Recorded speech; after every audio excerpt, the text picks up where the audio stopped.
I'd now like to introduce to the stage our first keynote speaker for the day, Amanda Sinclair. While Amanda is making her way up here, let me tell you a little bit about her. Amanda is an author, academic, teacher, a consultant in areas of leadership, change, gender and diversity. Much of her recent work has focused on applying insights and evidence from meditative traditions, mindfulness and neuroscientific research to enhancing leadership in the community. Her most recent book, Leading Mindfully: How to Focus on What Matters, Influence for Good and Enjoy Leadership More, was released last year to enormous acclaim. We've been riding out time to get Amanda back since she first presented at this conference 11 years ago, and we've finally got her. Please make her welcome. I first spoke at this conference, how long ago? 11 years? 11 years. And when Dennis invited me to speak again to you today, I was absolutely thrilled, and in fact I got again that sensation that I got the last time I spoke here, which was an enormous feeling of warmth and support that I'd experienced with this amazing group of community leaders. I've got to tell you that a lot of the work that I do as a business school academic, as a professor at Melbourne Uni, I talk to all sorts of audiences, and you're the best.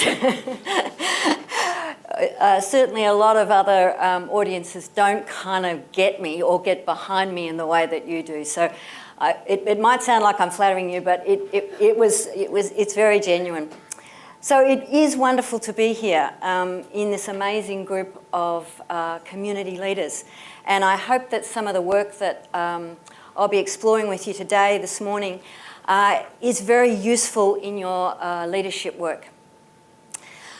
So how do we do leadership in all of the roles that you're doing it, in ways that enable, inspire, and free the people that we're seeking to support?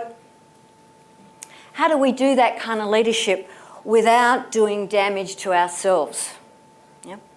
Through long working hours, through very demanding situations, through endless to-do lists. How do we do that kind of leadership? Even more, how do we take pleasure and delight from the work that we do in our leadership roles? These are questions that I've been exploring for much of my career as an academic, as a researcher. And I'd like to share some of those experiences with you today. I've got some answers, if you like, or some sort of ideas, and many of these ideas revolve around the application of mindfulness in leadership. So I'd like to share some stories with you about how some of the groups of leaders that I've worked with have actually found these sets of ideas and practices probably the most valuable and sustainable in their day-to-day work. I need to also add that for me personally, it's not just a kind of a research journey or a journey with groups of leaders. Those ideas have been very, very nourishing and helpful for me. So I hope they are for you. So just a couple of quick things. Firstly, about mindfulness. This is a word that's got a lot of hype around it. But it's really a very, very simple, enduring idea.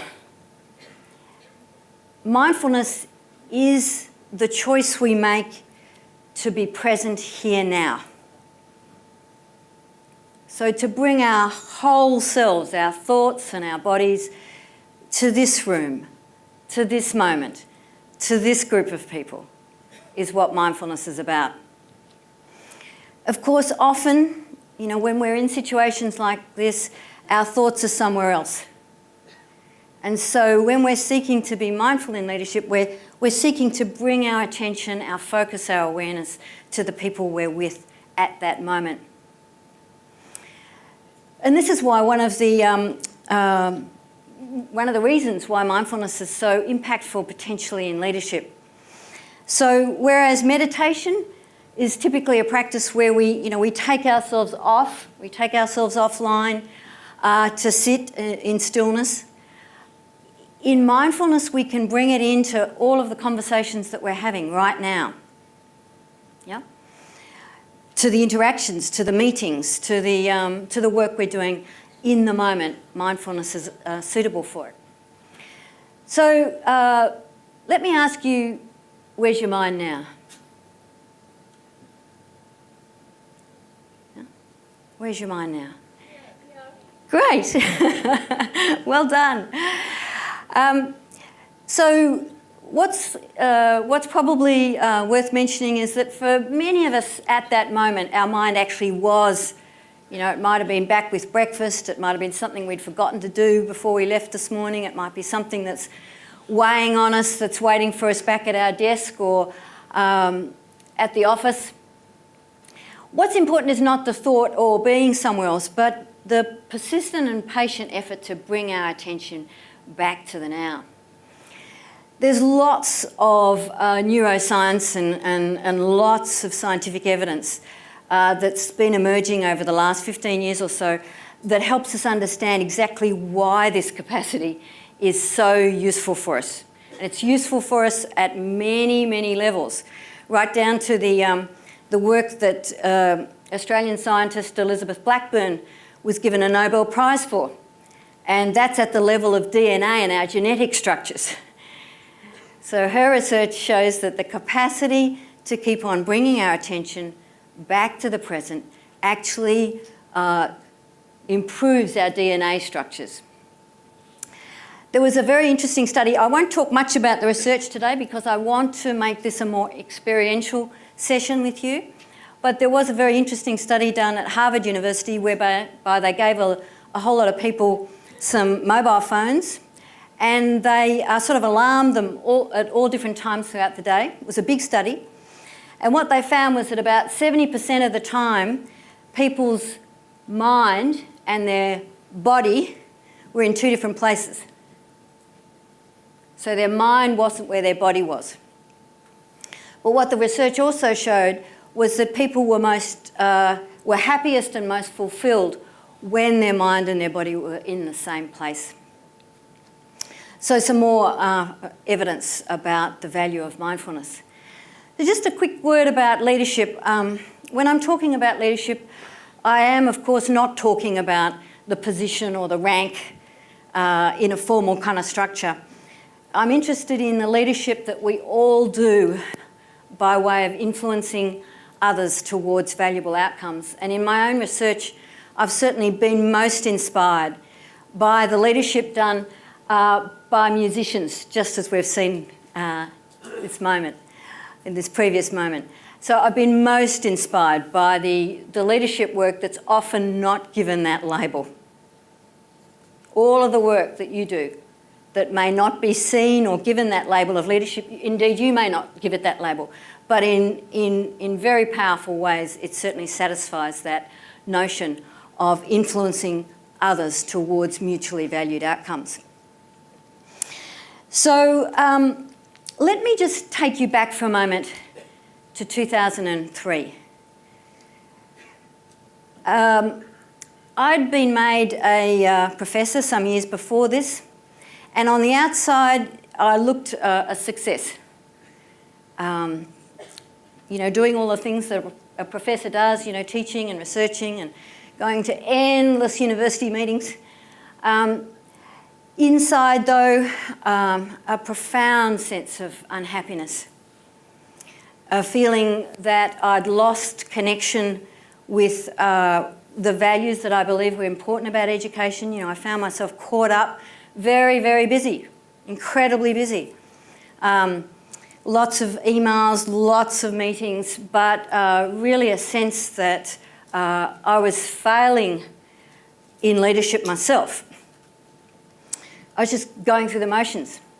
Two particular behaviours that I noticed about myself that were part of this time. The first was a process of deferring life. So I'd hear myself say things like, oh, just get to summer holidays and, then I'll catch up with some friends, then I'll start enjoying myself.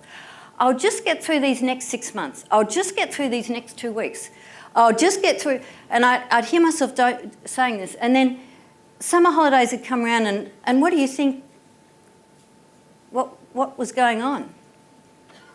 It was just more of the same, So in a sense, I had this feeling that I was sort of indefinitely postponing the possibilities of contentment and peace and a sense of satisfaction in life. So that was one thing. The other thing was, just an example, I have 4 kids, and Charlie, who's a bit older now, but at that stage he was at school, and he'd be sitting at the kitchen bench and I'd be making dinner, and he'd be telling me about something that he was doing in school. He's a musician, or he's been, he's interested in maths. A gorgeous kid. He'd be talking to me about something, and I wouldn't be there.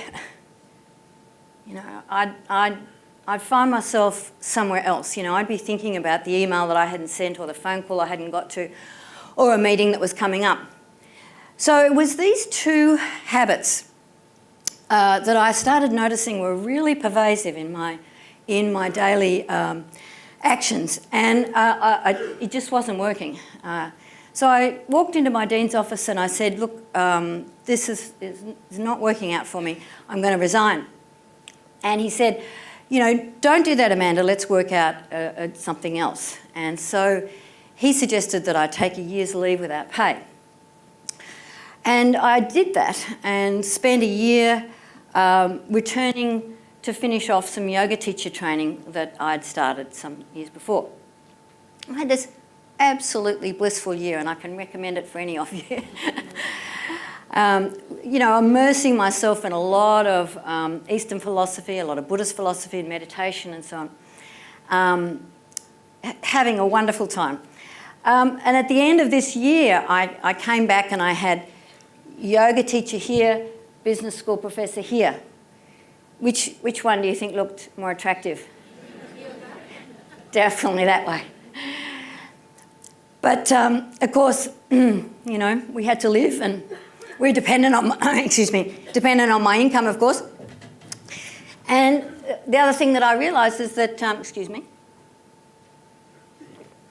there are many fantastic yoga teachers out there. Fantastic. And perhaps the thing that I could do would be to bring, the most powerful and profound insights from that experience that I'd had into the heart of the work that I was doing with leaders and in leadership. I need to tell you that many disasters followed. Yeah. So sort of walking into a room of senior executives and inviting them to breathe. Breathe. It was, they didn't like it.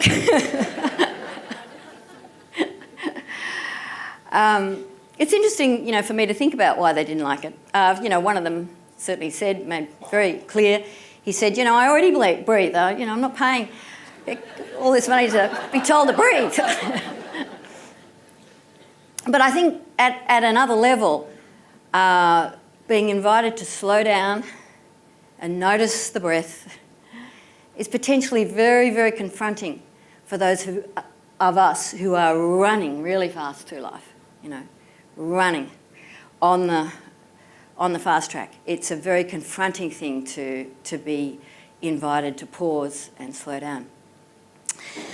But the upshot of all this was that I did want to be in the space of being a leadership teacher and a supporter of others.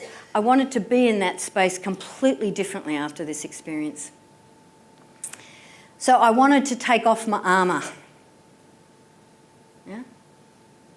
And I was aware of how much armour I'd been carrying. I wanted to work not just with my head, but with my heart. Yeah? I wanted to be present in my whole self with the groups that I worked with. And I wanted to support the people that I taught and interacted with to find a path to leadership that was more satisfying, more nourishing, less punishing. And that's what led me into this work around mindfulness. So I'd like to just talk about a couple of practices that I'm hoping might be useful for you to think about. And the first of these is this notion of leadership as being as well as doing. So what I want to suggest is that more important than what you do or what you say might be who and how you're being. Might be the quality of your being that actually acts as a support or an inspiration to others, rather than what you do or what you say. So this is this idea that leadership might be about what happens through you, not by you. Yeah? So this notion of helping leaders see that their value might lie not just in what they do, but in how they're being is part of this idea. And let me just put a couple of ideas around this on the whiteboard. I know this is old-fashioned technology, but I quite like it. So if we think about that's not dark enough, traditional leadership as about the doing, about action, about talking and telling, directing, and about striving to future goals.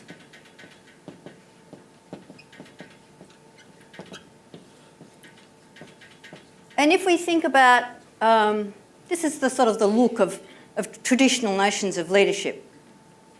If we think about, in contrast, leading mindfully, we're inviting a shift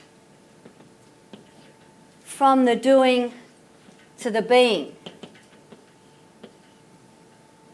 We're inviting a shift from action to stillness. From talking and telling to deep, generous listening. And the evidence is that that kind of listening changes what's possible for the speaker without us actually saying anything. And finally, from striving to future goals to valuing the present moment.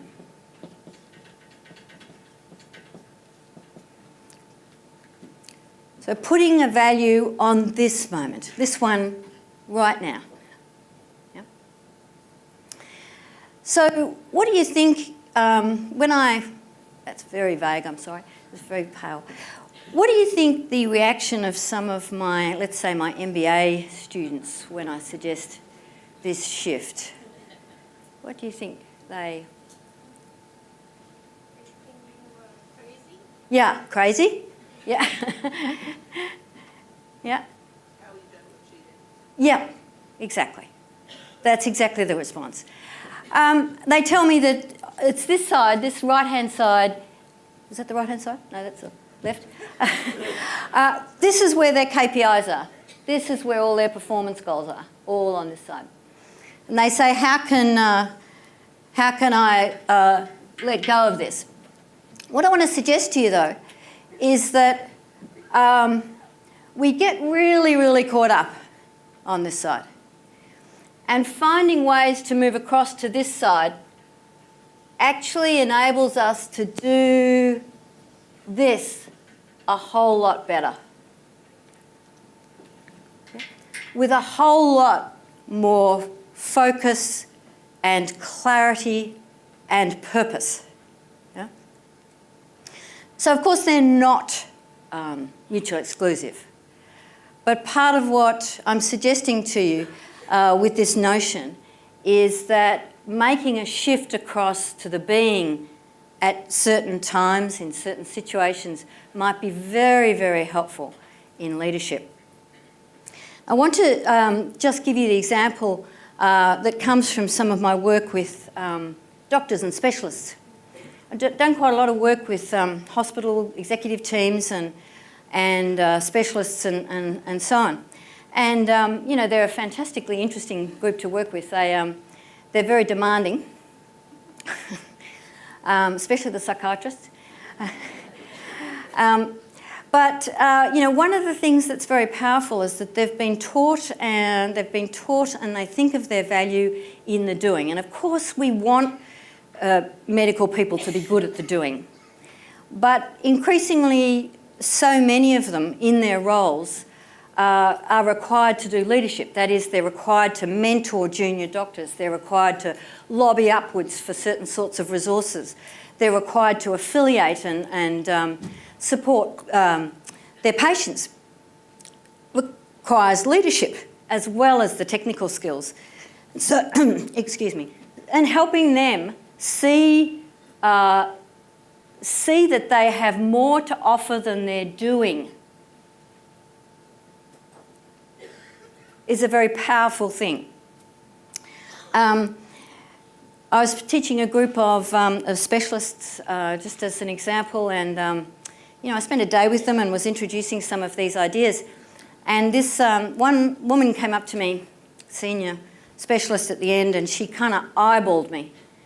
And she'd been a rather challenging member of the audience, and I thought, what's coming?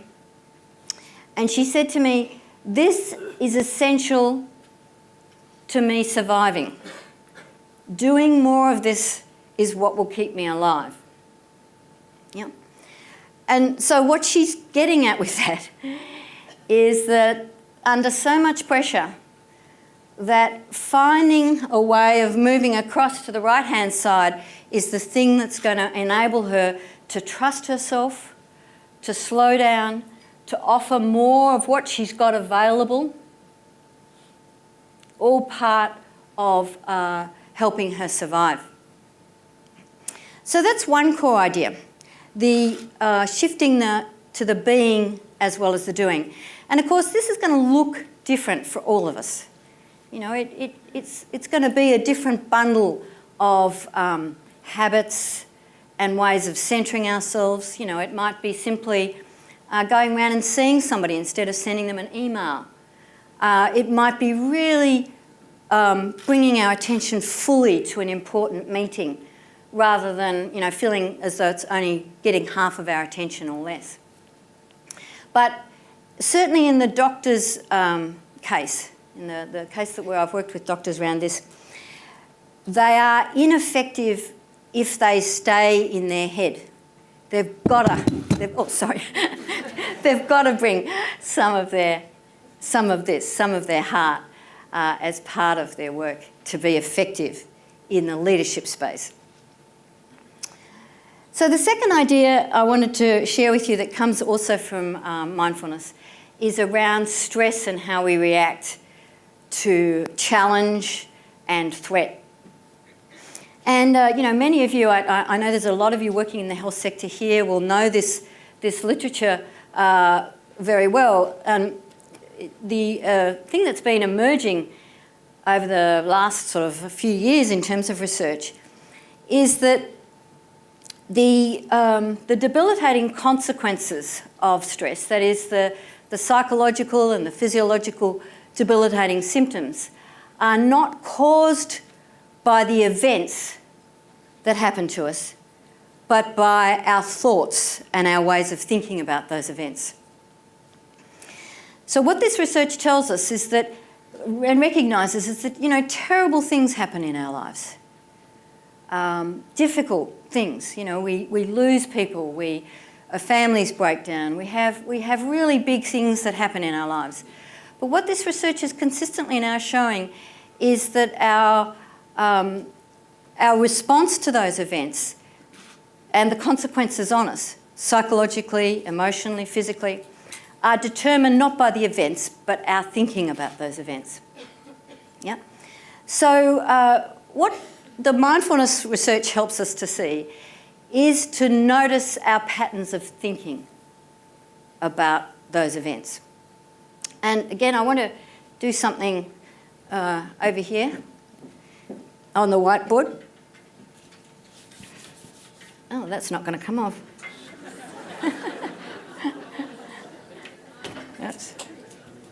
I'll try this way.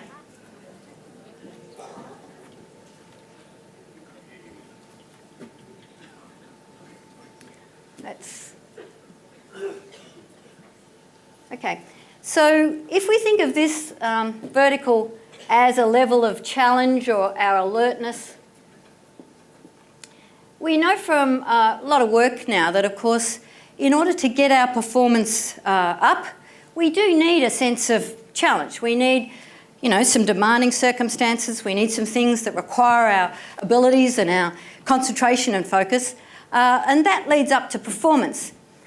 But what we also know is that if we stay up there, the curve sort of looks like it goes fatigue, illness, exhaustion, and then breakdown. Yeah?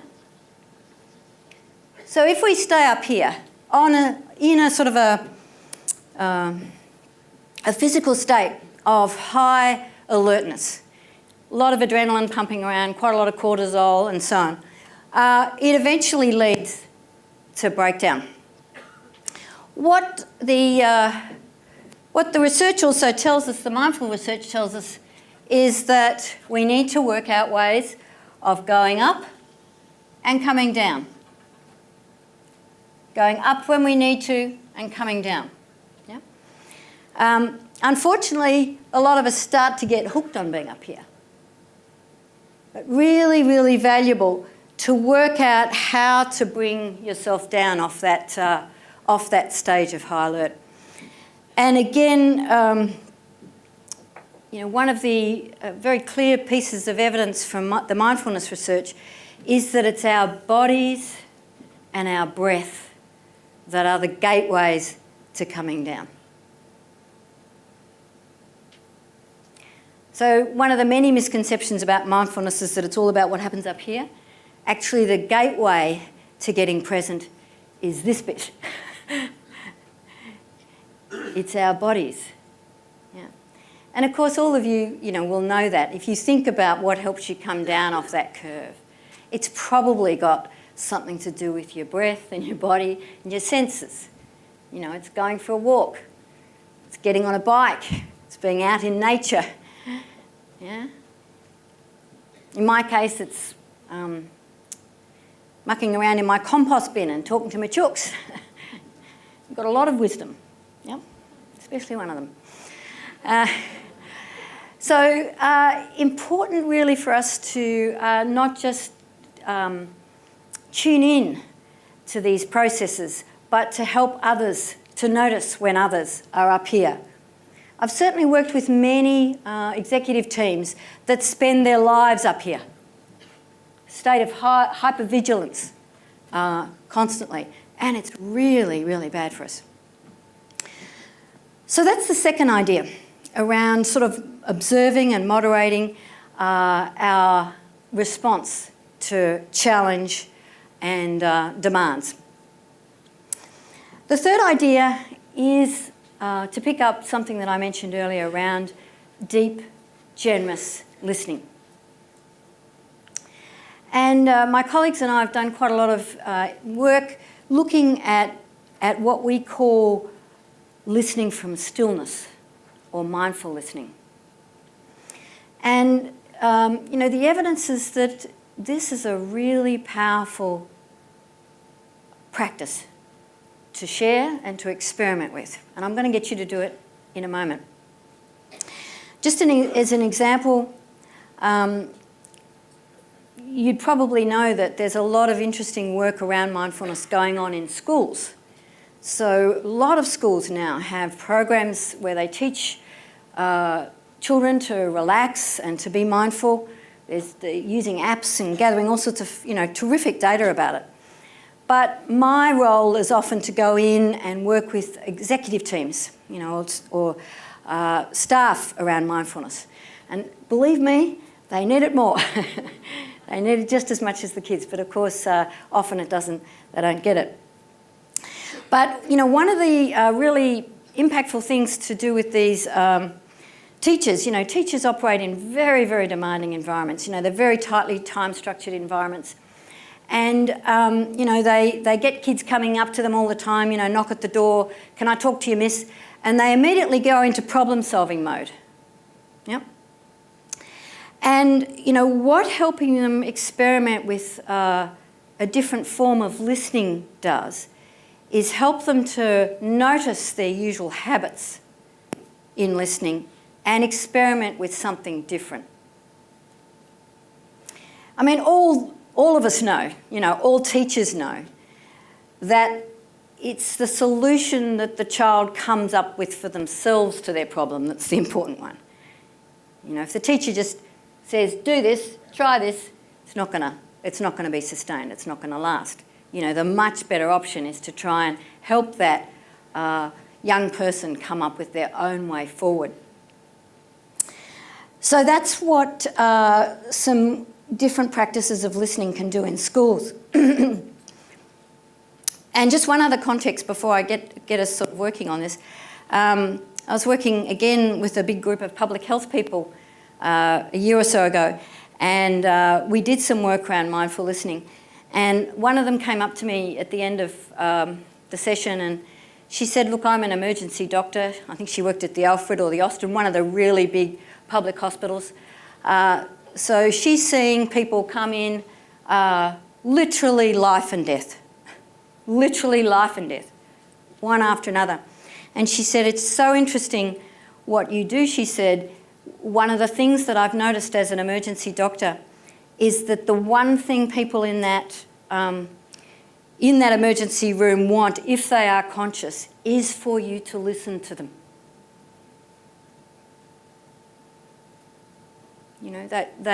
The temptation for those doctors is to slap on all the equipment, and but what people need and want at that most critical moment is for somebody to give their whole attention to that person. Yep. So I'm going to invite you to work in pairs in a moment. So you might want to team up with somebody, and it needs to be a pair. So for those of you who are sort of sitting on the edges, can you find somebody just to work with for the next little while? So this is going to be quite a quick exercise, and I'll take you through it step by step. So I want you all now to think about something in your life, in your professional life, or perhaps in your personal life that you're prepared to talk about, something that you treat as a snake that's actually a rope. Now, those of you familiar with Buddhism will recognise this terminology. By this I mean that when an email from that person or a phone call from that person arrives, we think, "Oh no, oh, what's gone wrong? What haven't they done? What do they want?" It's one of those, it could be a person, it could be a project, it could be a group, it could be a stakeholder group, it could be something you've been working on, a program, where your reaction is, to go into kind of fight, flight or freeze mode. Yeah? So we imbue this with snake-like properties, as if it's about to go bang and attack us, when it is actually just a rope. Not a rope to hang you with. Rope in the sense of inert in its capacity to actually harm you. So I'd like everybody to have one of these, and I know you've all got them. Something in your life, commitment. I mean, I've had whole classes that are snakes.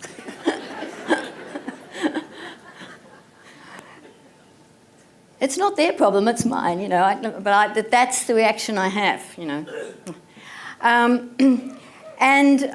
It needs to be something that you're prepared to talk to your partner about.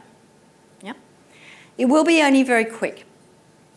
So I'll ask in a moment you to decide who's going to speak first and who's going to listen first. I'd like the speaker just to talk about this person or project or program that's you treat it as a snake that's actually a rope. The more important role is the listening. And so the other part of the partnership, I want you to really listen with your whole still self. So that means no talking, obviously, but also really slowing down your usual cues that you put into conversations. So if you're one of those people who says, oh, I know, oh, yeah, it happened just like that to me, if I want you to really tone them back.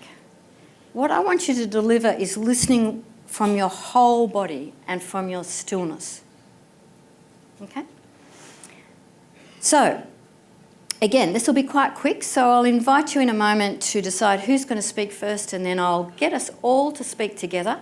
It'll only be about 2 minutes. Then I'll ask us all to stop, and we'll have a moment or two silence, and then I'll get you to feedback to your partner. I'll get some feedback happening. So is everybody confident and about what we're doing? Any questions? Any concerns? Okay, so to the extent you can, turn around and sort of face your partner. I know it's a little bit constrained here.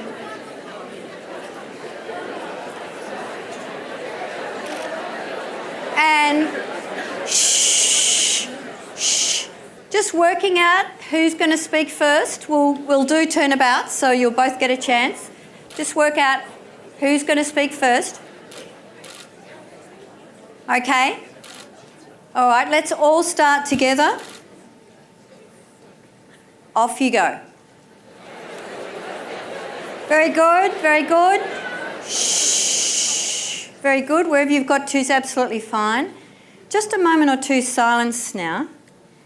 So what I'd like the listeners particularly to do is to notice anything that's coming up in your body from listening. Anything at all. Okay, so now I'm going to invite listeners just to feed back to speakers anything at all that you think might be useful. Anything at all, any observations, any comments, anything at all. Just feed them back to your speaker. Okay, shh, just coming back. Very good, very good. So can we just hear a little bit from one or two speakers how that felt? Anything at all. Thank you. I'm talking to my partner. I've got the distinct feeling that it's easier for me to talk than to listen. That I've got something that I am almost burdening her with or asking her to come up with a solution with. And I was very unfair. I lumped her with a pretty big problem. But on the look on her face, I could see Tracy thinking, oh, God, I didn't think she'd say this. And there was almost a role reversal for me. And I think that's because in my role, I'm supposed to be the listener. And I do know that it is a really hard role to fulfil. Yeah, so it was good. really good for us when we were talking about the experience of talking and listening, that Tracy fed through to me what she was feeling. And one of those emotions were panic. And I'm not going to tell you what my problem is, but I can associate with that as well, because I find in some of the people that we have to listen to, and I manage a neighbourhood centre, quite often we have to, as you say, still yourself and not convey the actual inner emotions that we are reacting to when we're hearing something, but what we have to do is to find a stillness and try to communicate that stillness back to the person. Very good. So one of the hardest things I found when I moved into my neighbourhood centre community role was, in fact, being quiet and listening and not imposing and getting impatient and trying to help them too early. Sure, fantastic, fantastic. So let me say a few things about that wonderful comment. The first thing you said was that how easy it was to speak when you felt that you had somebody really listening. And that's one of the things that you might notice in this process or in this exercise, that we often don't get people really listening from stillness for us. It makes it easier for us to share, for us to speak, and for us to speak absolutely honestly and authentically. And let me remind you, it was a few minutes. So listening from stillness can be very powerful for that. So can I hear from somebody who was listening? Yeah. Great. Okay. I'm usually doing all the talking constantly, so to listen is an important thing, of course, and I've actually found it relaxing. Yes. I had to not think about what I was going to talk about in the next minute, like who was I going to be my thing, because it's going to be my turn pretty soon and I've got to do that. I could just let that go. How Who cares wonderful. if I don't have something else to talk about? Yeah. It'll come. Fantastic. Another absolutely profound insight. So what your comment reminds us is that a lot of the time when we're listening, we are actually doing all of that extra work. We're sort of waiting for the gap. We're thinking now, what might I add here? And so the invitation to, again, listen from stillness delivers something completely different. We take all that pressure off ourselves. Yeah? Yeah. Very good. So I'm going to suggest that you reverse now. So this time, listeners are speakers and speakers are listeners. Yeah? So again, to the extent it's comfortable, turn and face your partner. And let's all start together. Shh. Off you go. Very good, very good. Shh. Wherever you've got to, just fine. Let's just again have a moment of silence. And listeners in particular, just picking up anything at all from having listened to the speaker. Very good, very good. So now, again, listeners, you might like to just feedback to your speakers anything at all that you think might be helpful, any observations from listening. Very good. So can I hear from just one or two speakers that time? Thank you over there. Good morning. What we had, our conversation was really interesting because when I first started speaking, the eye contact was rather important because I felt comfortable confiding with her because she blinked. And when she blinked, you know they're actually relating to you. So it was a silent kind of response that, oh, yes. I get what you mean. Yes, fantastic. And we both had that connection and Yeah. we're pretty lucky to be Yeah. able to do that. Thank Lovely you. comment. Thank you very much for that. And do you two know each other? No. No? Wow. Yeah, I'm from Debilitating, from Victoria. Wow. That's marvellous. So what is so great to notice about that is how much of a connection can be established very quickly. Yeah? You know, sometimes we think, oh, I need hours to understand somebody else's issue. But what this shows us is that if we deliver a good quality of still listening, you can get a strong emotional connection very quickly. Fantastic, thank you. Can we hear from somebody else, either speaker or listener, who had an interesting experience? Yeah, over there. Say that mine was an issue that doesn't bother me like all the time. It's something that sort of only arises in certain situations when I have to deal with this particular person. But when I was explaining it to Robert, who we actually work together, so he we know there's a slightly different connection that perhaps people who don't know each other have. But it started to bother me again. It started to make me kind of go, oh, I really hate it when this happens. Sure. And it's not something I deal with every day or anything. So I was like, oh, no, this has come up again, and it's now annoying me.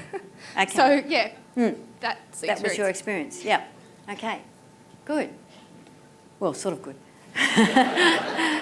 What this is probably part of what you're picking up is that this kind of listening actually moves us out of here and more down to here. And, always in conversations, it's the emotions behind the words that are the much better guide. So when we're listening from stillness, we're often picking up that rather than the patter that sits across the top sometimes.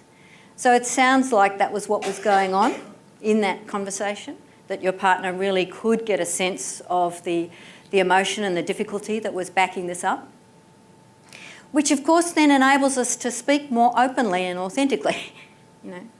It enables us to move out of politeness, to have a more connected conversation.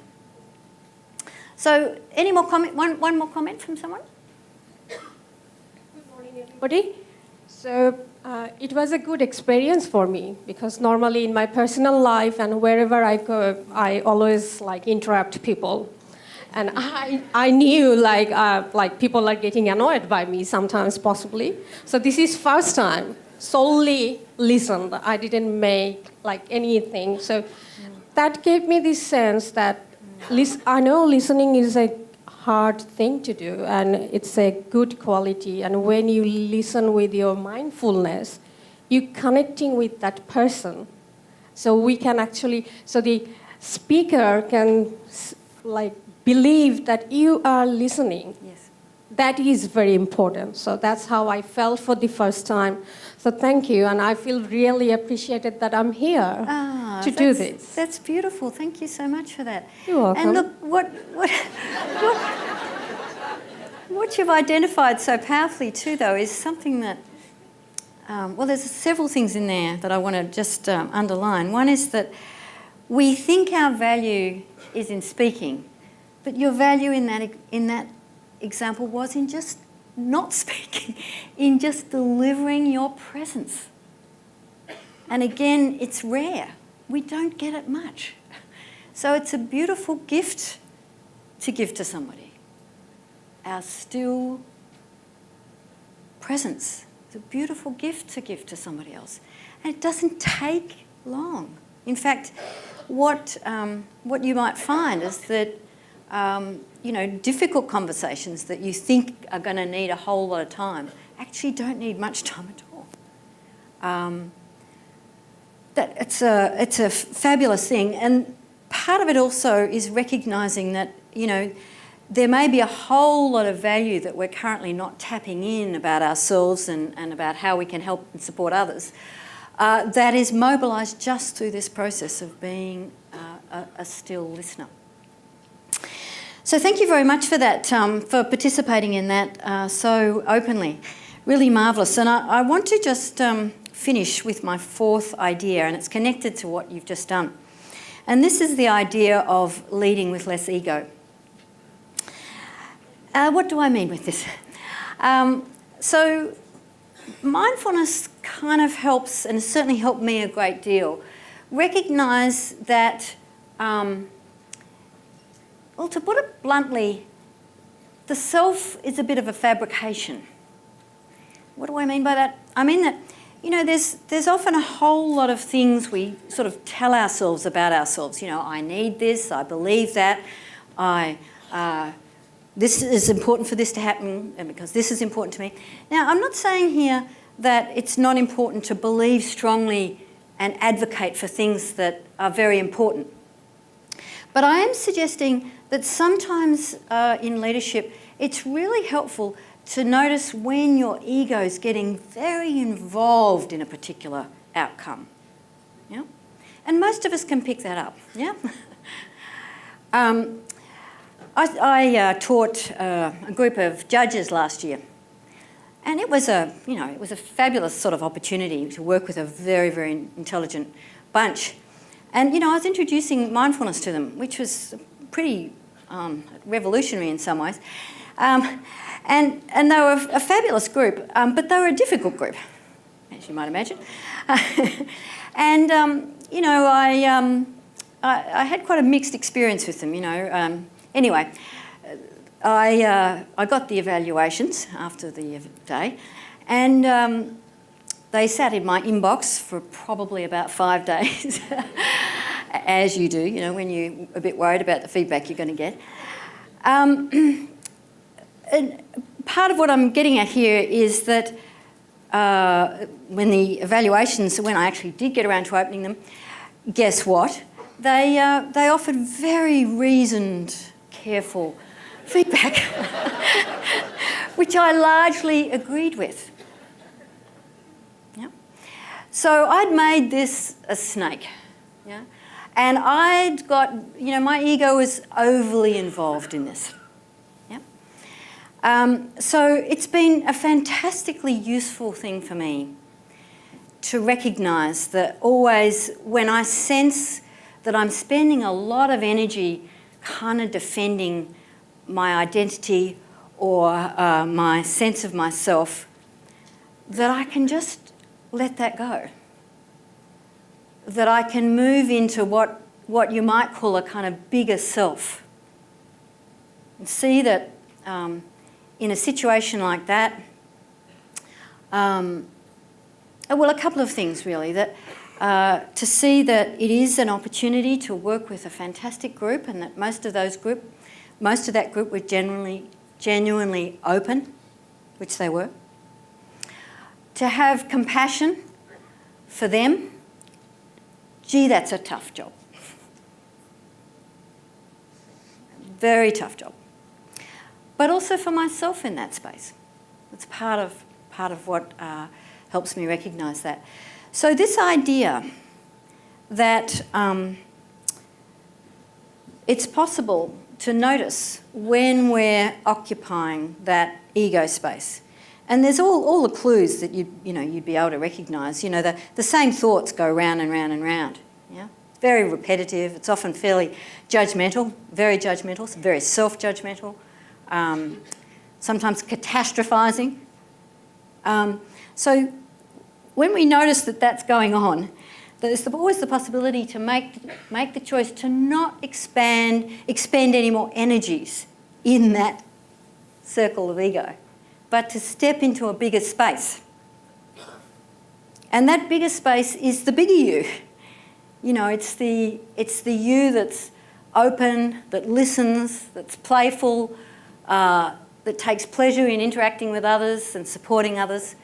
It's always possible to make that move, to catch yourself in that tight little loop where it's all about you, and to move into this much more open and enabling kind of part of you. So less ego leadership. I absolutely believe it's possible, and interestingly enough, some of these ideas have been picked up in football teams. It was actually a sort of a term, it's a sort of set of ideas that in my books, and I found some commentary on British football had picked up some to explain the victory. Those of you who are into English Premier League will know the victors a couple of seasons back was Leicester City, is that right? Anyway, amazing odds. But what they were saying was that they were trying to work with less ego leadership in the team. So less of a focus on the stars, less of a focus on winning, more of a focus on building the possibilities for all of the players to feel empowered and capable of being part of that team. So I think that there's lots of applications for this notion of less ego leadership. So to finish today, I thought we might do a short meditation. Are you up for that? So make yourselves comfortable. It will be short.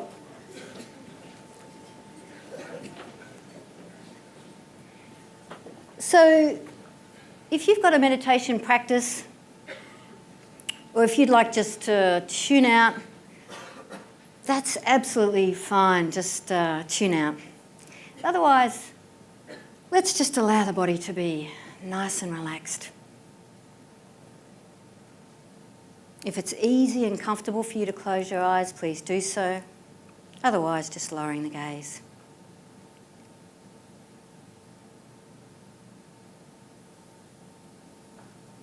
So just for the next few moments, see if you can allow your mind to drop down into your body.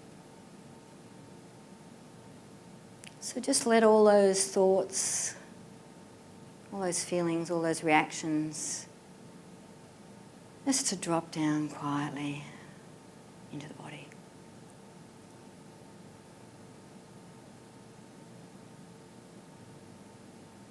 They might even include thoughts like, what on earth are we doing? It's just a thought. Let it drop down into the body.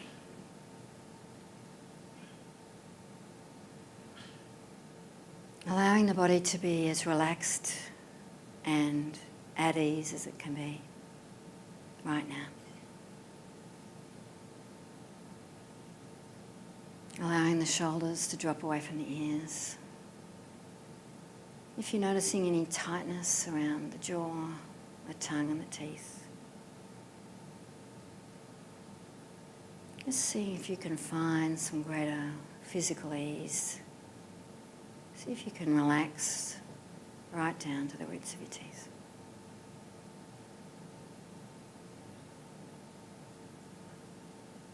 There is nothing to do right now, nothing to think,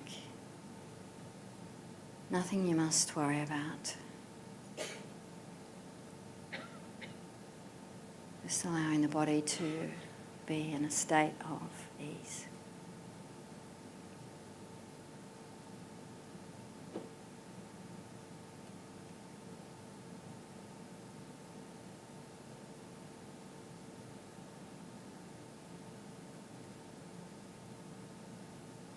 And as always, when we sit, all sorts of thoughts bubble up. That's absolutely human. That's absolutely normal.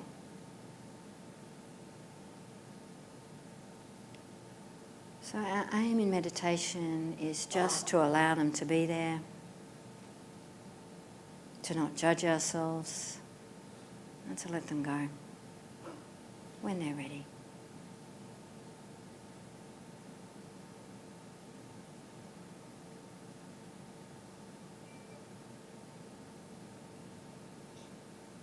And there might be thoughts like, I can't do this, I don't want to do this.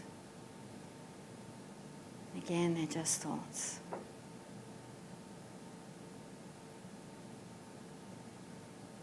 Just observing them and letting them go when they're ready.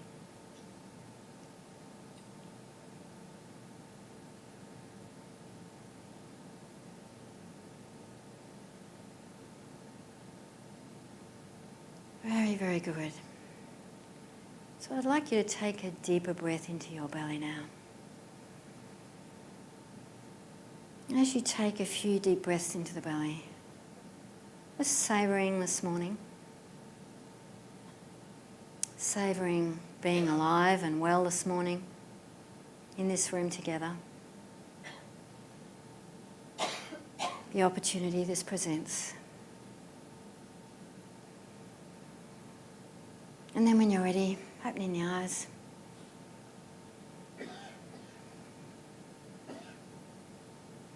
Thank you very much.